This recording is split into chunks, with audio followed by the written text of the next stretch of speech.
اور وہاں عمران اور اس کے ساتھیوں کو ٹریس کر کے ہلاک کرنے کی کوشش کرے گا، جبکہ میرا خیال ہے کہ عمران اور اس کے ساتھی کرنل ڈیوڈ کے بس کا روگ نہیں، اس لیے لا محالہ وہ اپنے منصوبے پر عمل کر گزریں گے، اور اگر ایسا ہوگا تو گوام پہاڑی لازماً ان کے قبضے میں چلی جائے گی۔ کرنل پائک نے کہا، تو ہوتا رہے باس، اس سے ہمیں کیا فرق پڑتا ہے؟ گوام پہاڑی پر تو لیبارٹری موجود ہی نہیں ہے، اس لیے وہ وہاں قبضہ کر کے بھی اسرائیل کو کیا نقصان پہنچا سکتے ہیں؟ زیادہ سے زیادہ وہ کرنل کارٹر اور اس کے ساتھیوں کو ہلاک کر دیں گے۔ اگر وہ ایسا کریں گے تو لازمی بات ہے کہ جیوش چینل کا خاتمہ ہو جائے گا، اور یہ بھی ریڈ اتھارٹی کے حق میں ہی جائے گا۔ آرتھر نے جواب دیتے ہوئے کہا، نہیں آرتھر، یہ اسرائیل کے مفادات سے غداری کے مترادف ہوگا۔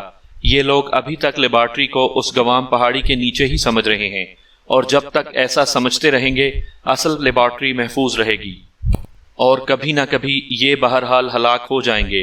لیکن اگر انہیں علم ہو گیا کہ یہاں لیبارٹری نہیں ہے تو پھر یہ اصل لیبارٹری کو ٹریس کر لیں گے، اور ہو سکتا ہے کہ یہ لیبارٹری کو تباہ کرنے میں کامیاب ہو جائیں۔ اس طرح اسرائیل کو ناقابل تلافی نقصان اٹھانا پڑے گا۔ کرنل پائک نے اس بار انتہائی سنجیدہ لہجے میں کہا، یس باس، آپ درست کہہ رہے ہیں، لیکن پھر آپ کیا کرنا چاہتے ہیں؟ کیا آپ خود ان لوگوں کے مقابل آنا چاہتے ہیں؟ آرتھر نے کہا، نہیں، ہمیں جو ذمہ داری سونپی گئی ہے ہم وہیں تک محدود رہیں گے۔ البتہ میں کرنل کارٹر کو اس کی اطلاع دے دیتا ہوں تاکہ وہ ان کی طرف سے چوکنا بھی رہے اور سنبھل بھی جائے۔ کرنل پائک نے کہا، کیا آپ کا کرنل کارٹر سے براہ راست رابطہ ہے؟ آرتھر نے چونک کر حیرت بھرے لہجے میں کہا، ہاں، کرنل کارٹر نے یہاں پہنچ کر سب سے پہلے مجھ سے رابطہ کیا تھا۔ وہ میرے ساتھ طویل عرصے تک کام کرتا رہا ہے۔ اس نے مجھے اپنا خصوصی نمبر دیا تھا، کرنل پائک نے کہا، اور اس کے ساتھ ہی اس نے ریسیور اٹھا کر تیزی سے نمبر پریس کرنے شروع کر دیے۔ آخر میں اس نے خود ہی لاؤڈر کا بٹن بھی پریس کر دیا۔ یس، دوسری طرف سے ایک سخت سی آواز سنائی دی۔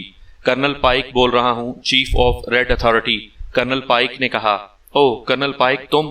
میں کرنل کارٹر بول رہا ہوں، اچانک ہی تمہاری کال آ گئی ہے، خیریت؟ اس بار دوسری طرف سے بے تکلفانہ لہجے میں کہا گیا، عمران اور اس کے ساتھیوں کی تمہارے خلاف ایک اہم منصوبہ بندی کی مجھے اطلاع ملی ہے، میں نے سوچا کہ تمہیں مطلع کر دوں۔ کرنل پائک نے کہا، او کیا ہے وہ منصوبہ بندی؟ کرنل کارٹر نے چونک کر کہا تو کرنل پائک نے مشینی گائیڈز کے ذریعے گوام پہاڑی پر قبضہ کرنے کا سارا پلان تفصیل سے بتا دیا۔ ویری اسٹرینج، یہ تو واقعی حیران کن منصوبہ بندی ہے، میرے تو تصور میں بھی نہ تھا۔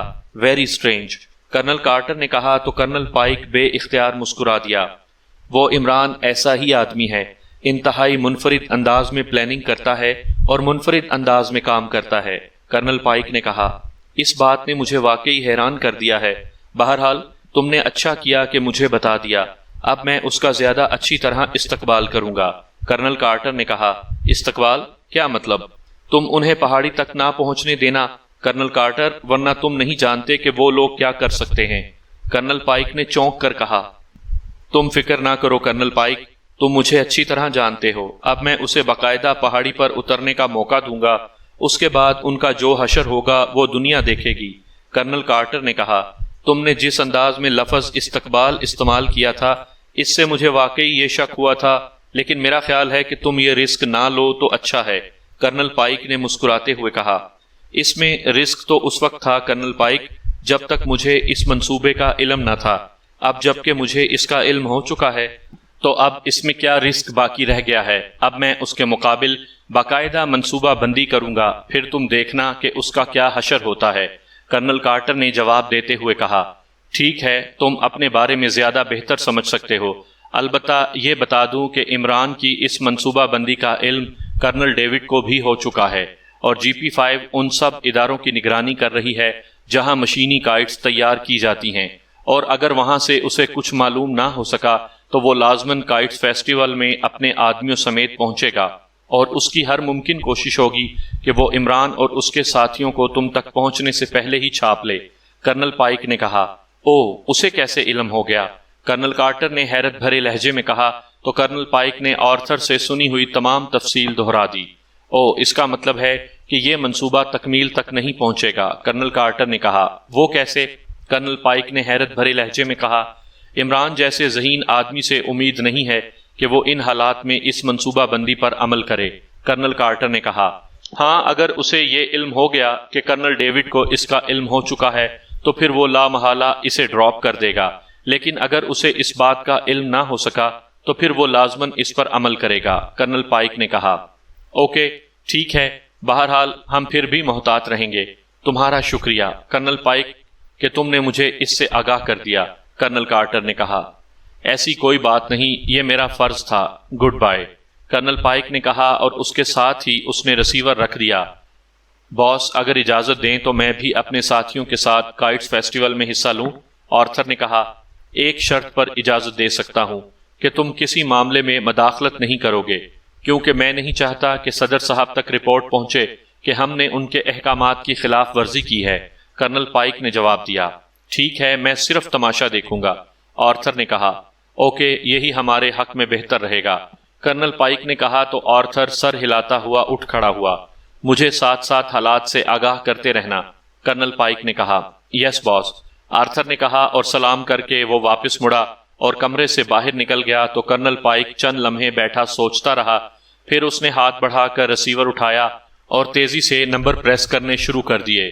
جی پی 5 ہیڈ کوارٹر، رابطہ قائم ہوتے ہی ایک نسوانی آواز سنائی دی۔ کرنل پائک بول رہا ہوں، کرنل ڈیوڈ سے بات کرائیں، کرنل پائک نے کہا۔ او یس سر، ہولڈ آن کریں سر، دوسری طرف سے اس بار مؤدبانہ لہجے میں کہا گیا۔ ہیلو، کرنل ڈیوڈ بول رہا ہوں۔ چند لمحوں بعد کرنل ڈیوڈ کی مخصوص آواز سنائی دی۔ کرنل پائک بول رہا ہوں، کرنل ڈیوڈ، کرنل پائک نے مسکراتے ہوئے کہا۔ او کرنل پائک، تم کہو کیسے فون کیا ہے، کیا کوئی خاص بات ہے؟ دوسری طرف سے حیرت بھرے لہجے میں کہا گیا۔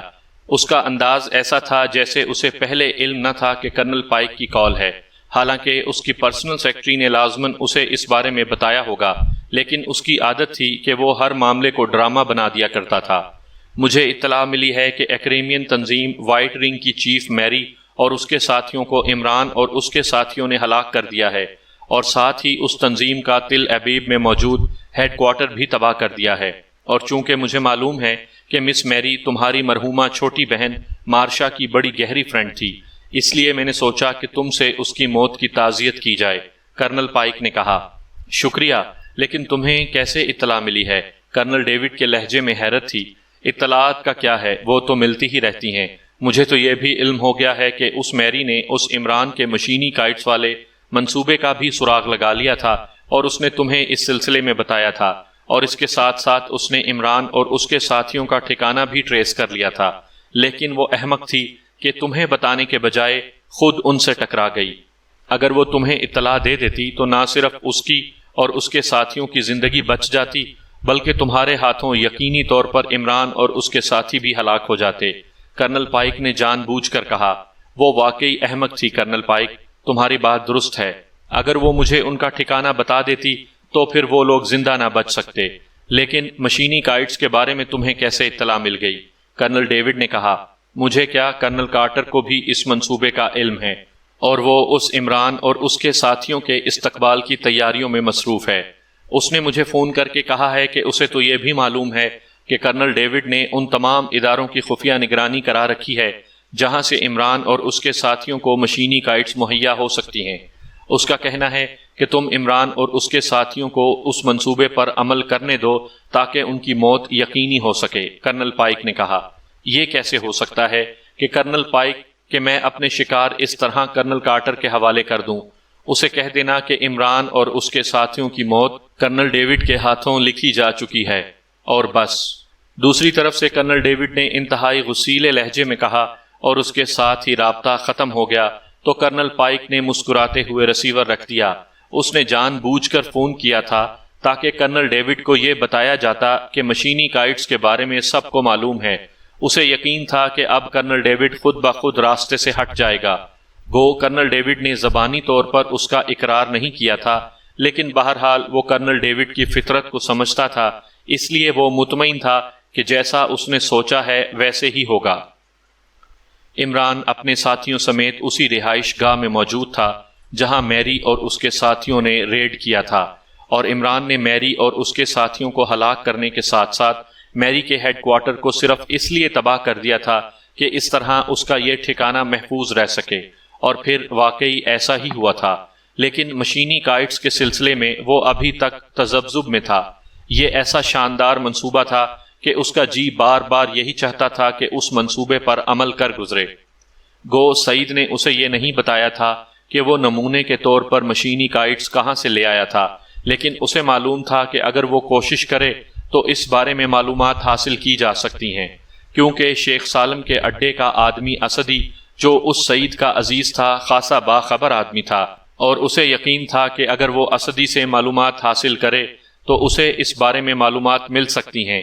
لیکن وہ کرنل ڈیوڈ کی فطرت کو اچھی طرح جانتا تھا کہ اسے معلوم تھا کہ کرنل ڈیوڈ نہ صرف ایسے اداروں کی نگرانی کروا رہا ہوگا جہاں سے یہ مشینی کائٹس مہیا ہو سکتی ہیں، بلکہ وہ لازماً کائٹس فیسٹیول میں بھی اپنے گروپ کو لے کر موجود ہوگا۔ اس لیے وہ اپنا ارادہ بدل دیتا تھا، لیکن پھر اسے اچانک خیال آیا کہ وہ کرنل ڈیوڈ سے بات تو کر کے دیکھے، شاید کوئی نئی صورتحال سامنے آ جائے۔ چنانچہ یہ سوچ کر اس نے ریسیور اٹھایا اور انکوائری کے نمبر پریس کر دیے۔ Enquiry please. رابطہ قائم ہوتے ہی دوسری طرف سے انکوائری آپریٹر کی آواز سنائی دی۔ جی پی 5 کے ہیڈ کوارٹر کا نمبر دیں، عمران نے کہا، تو دوسری طرف سے فوراً نمبر بتا دیا گیا۔ عمران نے شکریہ ادا کر کے کریڈل دبایا اور پھر ہاتھ اٹھا کر جب ٹون آ گئی تو اس نے انکوائری آپریٹر کا بتایا ہوا نمبر پریس کر دیا۔ جی پی 5 ہیڈ کوارٹر۔ رابطہ قائم ہوتے ہی ایک نسوانی آواز سنائی دی۔ ملٹری سیکرٹری ٹو پریزیڈنٹ بول رہا ہوں، کرنل ڈیوڈ سے بات کرائیں۔ عمران نے لہجہ بدل کر بات کرتے ہوئے کہا، یس سر، ہولڈ آن کیجئے سر۔ دوسری طرف سے مؤدبانہ لہجے میں کہا گیا، کرنل ڈیوڈ بول رہا ہوں، چیف آف جی پی 5۔ چند لمحوں بعد کرنل ڈیوڈ کی مخصوص آواز سنائی دی، صدر صاحب سے بات کریں۔ عمران نے ملٹری سیکرٹری کے لہجے اور آواز میں کہا، یس سر، میں کرنل ڈیوڈ بول رہا ہوں جناب۔ دوسرے لمحے کرنل ڈیوڈ نے انتہائی مؤدبانہ لہجے میں کہا، کرنل ڈیوڈ، عمران اور اس کے ساتھیوں کے بارے میں کیا رپورٹ ہے؟ عمران نے اس بار اسرائیل کے صدر کے مخصوص لہجے میں بات کرتے ہوئے کہا، سر، ان کے بارے میں اطلاعات مل رہی ہیں اور ہم ان کے گرد گھیرا ڈال رہے ہیں۔ میں جلد ہی آپ کو خوشخبری سناؤں گا۔ کرنل ڈیوڈ نے بڑے پرجوش لہجے میں کہا، مجھے اطلاع دی گئی ہے کہ عمران اور اس کے ساتھیوں نے کسی ایکریمین ایجنسی پر حملہ کیا ہے، اس بارے میں کیا آپ کو علم ہے؟ عمران نے کہا، یس سر، یہاں ایکریمین مفادات کا تحفظ کرنے والی ایک تنظیم وائٹ رنگ کام کر رہی ہے۔ اس کی چیف مس میری تھی۔ مس میری کو بھی اس عمران اور اس کے ساتھیوں سے کوئی پرانا بدلہ چکانا تھا۔ اسے علم ہو گیا کہ عمران اور اس کے ساتھی یہاں موجود ہیں، تو اس نے اپنے طور پر انہیں ٹریس کیا اور پھر خود ہی ان پر حملہ کر دیا، جس کے نتیجے میں وہ خود بھی ماری گئی اور اس کا ہیڈ کوارٹر بھی تباہ ہو گیا۔ کرنل ڈیوڈ نے اپنے آپ کو علیحدہ رکھتے ہوئے جواب دیا، اگر وہ عمران اور اس کے ساتھیوں کو اتنی آسانی سے ٹریس کر سکتی ہے تو آپ بھی تو کر سکتے ہیں۔ عمران نے صدر کے مخصوص لہجے میں کہا، سر، اسے اتفاق سے عمران کی ایک منصوبہ بندی کا علم ہو گیا تھا۔ اس نے مجھ سے بات کی کہ وہ چاہتی ہے کہ عمران اور اس کے ساتھی اس منصوبے پر کام کریں، لیکن میں نے اسے منع کر دیا، کیونکہ اگر وہ کامیاب ہو جاتے ہیں تو اس سے اسرائیل کو انتہائی نقصان پہنچتا۔ پھر میں نے اس سے معلوم کرنے کی کوشش کی کہ عمران اور اس کے ساتھی کہاں موجود ہیں، لیکن اس نے کچھ نہیں بتایا اور بعد میں ماری گئی۔ کرنل ڈیوڈ نے گول مول سا جواب دیتے ہوئے کہا اور عمران بے اختیار مسکرا دیا۔ کیسی منصوبہ بندی؟ عمران نے جان بوجھ کر پوچھا اور جواب میں کرنل ڈیوڈ کو مشینی کائٹس کے بارے میں بتانا پڑا۔ اوہ، پھر آپ نے کیا کیا ہے اس سلسلے میں؟ عمران نے پوچھا۔ جناب، میں ان سب اداروں کی خفیہ نگرانی کروا رہا ہوں جو خفیہ طور پر مشینی کائٹس تیار کرتے ہیں، اس لیے تو میں نے عرض کیا تھا کہ میں عمران اور اس کے ساتھیوں کے گرد گھیرا تنگ کر رہا ہوں۔ اگر وہ یہاں نہ پکڑے گئے تو پھر میں اپنے گروپ سمیت کائٹ فیسٹیول میں پہنچوں گا اور یقینی طور پر ان کا خاتمہ کر دوں گا۔ کرنل ڈیوڈ نے کہا، یہ تو انتہائی خوفناک منصوبہ ہے، اس کا علم تو کرنل کارٹر کو بھی ہونا چاہیے۔ عمران نے کہا، مجھے ابھی تھوڑی دیر پہلے کرنل پائک کا فون آیا تھا، انہوں نے بتایا ہے کہ اس کا علم کرنل کارٹر کو ہو چکا ہے اور وہ اس سلسلے میں منصوبہ بندی کر رہے ہیں، لیکن جناب، مجھے معلوم ہے کہ عمران اور اس کے ساتھی کرنل کارٹر یا کرنل پائک کے بس کا روگ نہیں ہے۔ ان کی جب بھی موت آئے گی تو کرنل ڈیوڈ کے ہاتھوں ہی آئے گی۔ کرنل ڈیوڈ نے کہا، اسی لیے تو میں بھی مطمئن ہوں، لیکن آپ بھی پوری طرح ہوشیار رہیں۔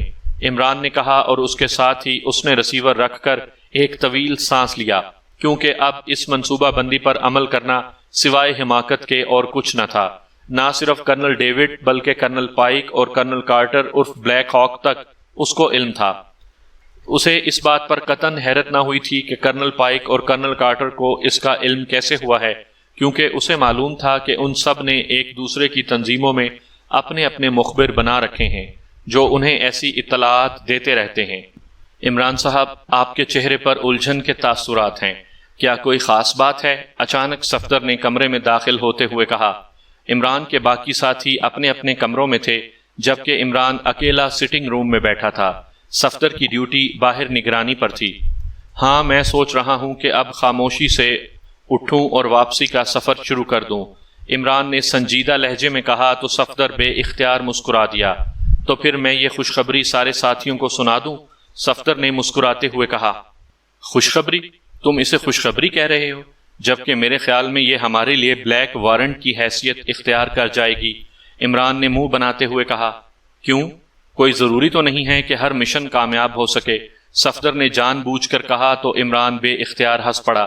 کاش یہی بات تمہارا چیف سمجھ لیتا تو مجھے اس طرح ہر مشن کو کامیاب کرانے کے لیے جان کی بازی تو نہ لگانا پڑتی، لیکن وہ تو یہ بات سمجھتا ہی نہیں، عمران نے منہ بناتے ہوئے کہا۔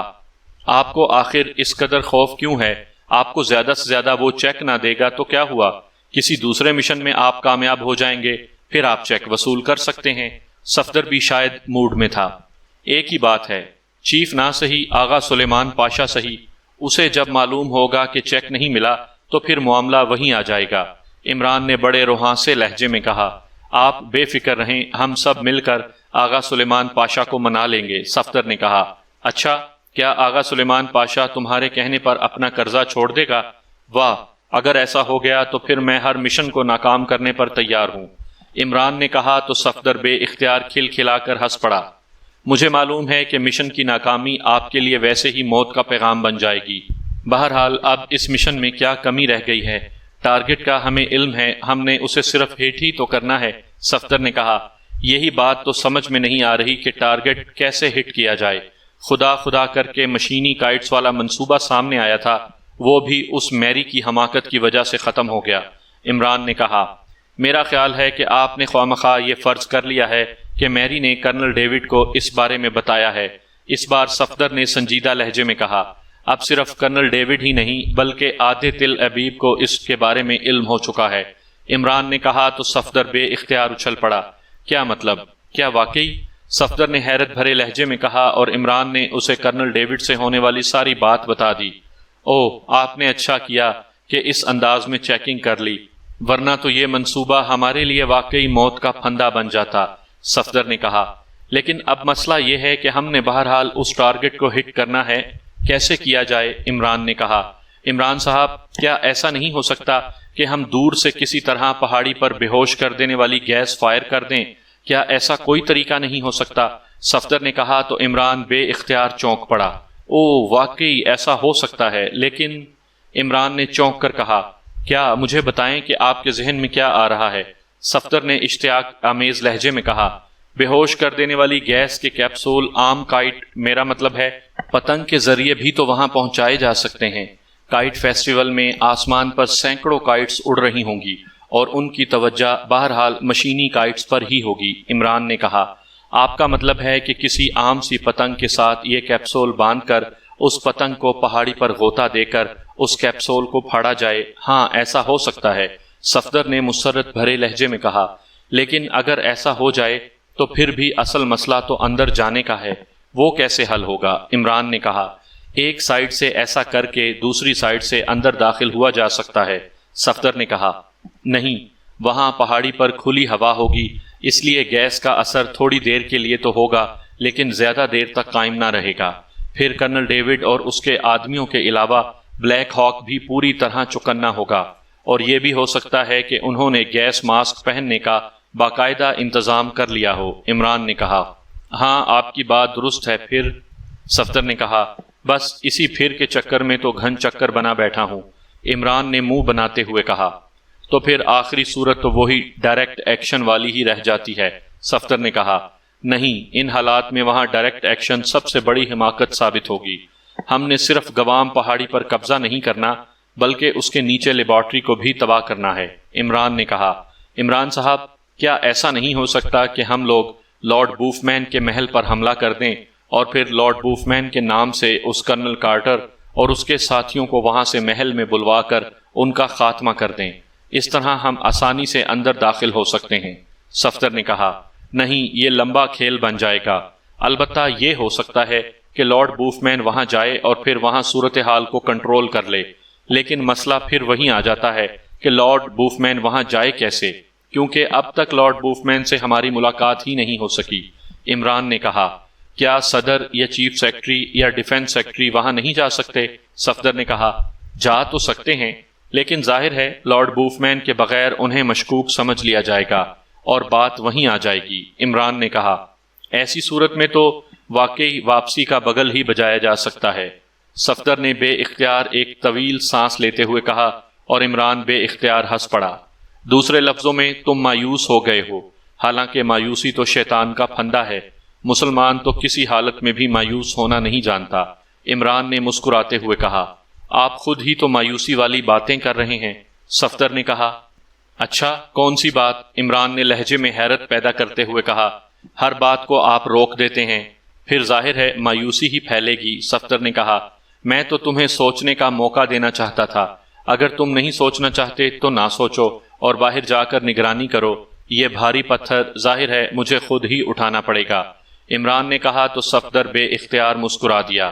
عمران صاحب، تنویر کی بات درست ہے، زیادہ سوچنا آدمی کو واقعی ناکارہ بنا دیتا ہے۔ آپ اللہ کا نام لے کر چل پڑیں، راستے خود بخود قدرت بنا دے گی۔ صفدر نے کہا، جنت کی طرف جانے والا راستہ واقعی بن جائے گا۔ عمران نے کہا اور پھر فقرہ ختم ہوتے ہی وہ بے اختیار اچھل پڑا۔ اس کے چہرے پر یک لخت جوش کے تاثرات ابھر آئے۔ کیا ہوا؟ کیا کوئی خاص خیال آ گیا ہے ذہن میں؟ صفدر نے اشتیاق بھرے لہجے میں کہا، ارے ہم سامنے کی بات نظر انداز کر کے دور کی باتیں بیٹھے سوچ رہے ہیں اور مایوس ہو رہے ہیں۔ عمران نے کہا، سامنے کی بات کیا ہے؟ اس پر بھی تو روشنی ڈال دیجئے۔ صفدر نے مسکراتے ہوئے کہا، اندر جانے کے لیے پول والٹ کا استعمال بھی تو کیا جا سکتا ہے۔ عمران نے کہا، پول والٹ کیا مطلب؟ صفدر نے حیران ہو کر کہا، پول والٹ ایک گیم ہے جس میں لمبے سے لچکدار بانس کی مدد سے کھلاڑی کافی اونچائی پر موجود راڈ کو پار کرتا ہے۔ عمران نے کہا، ہاں یہ تو میں بھی جانتا ہوں، لیکن آپ کے ذہن میں کیا ہے؟ کیا آپ کا مطلب ہے کہ ہم سب پول والٹ کے ذریعے خاردار تاریں کراس کر کے اندر داخل ہوں؟